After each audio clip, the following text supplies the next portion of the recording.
Arno Funke, the genius blackmailer who became an artist. In the world of crime, there are two types of criminals: those who get caught quickly and those who leave everyone astonished with their intelligence and ability to escape. Arno Funke was the latter. He wasn't just an ordinary blackmailer, he was a criminal engineer, designing his plans with precision and leaving the police baffled. But how did this man transform from a cunning criminal into a famous artist? The beginning. A skilled but broke mechanic. In the 1980s, Arno Funke was living an ordinary life in Germany. He worked as a mechanic and had exceptional technical skills, but he struggled financially.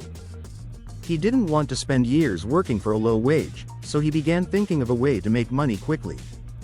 That's when he came up with a brilliant idea: blackmail.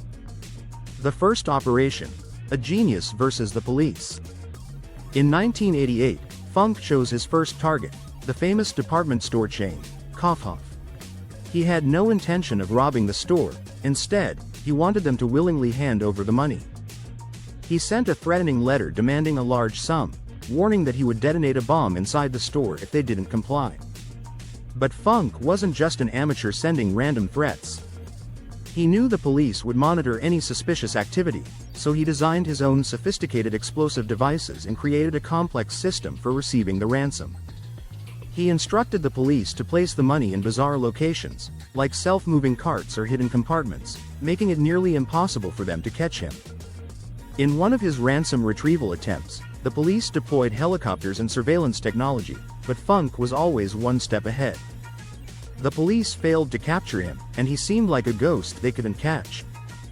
Back in the game, the Karstadt heist. After things cooled down, Funke decided to strike again, this time targeting the department store chain, Karstadt, in 1992. His methods evolved, using even more sophisticated devices, including bombs with precise timers, making it even harder for the police to track him. However, he made one small mistake. During one of his ransom pickups, the police managed to capture details about his vehicle. With advancements in technology, investigators finally narrowed down their search, leading to his arrest in 1994 after a 6-year-long chase. From criminal to famous artist.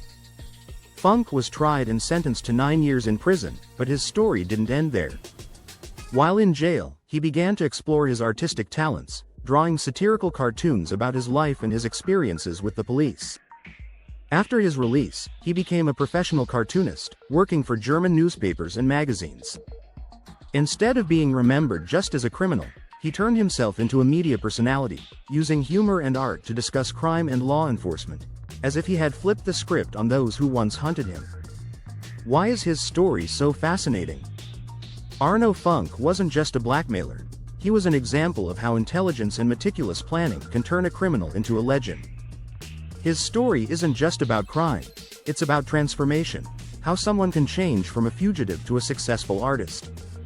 And perhaps, if he had used his intelligence differently from the beginning, he could have been one of Germany's greatest inventors instead of the brilliant blackmailer who outwitted the police for years.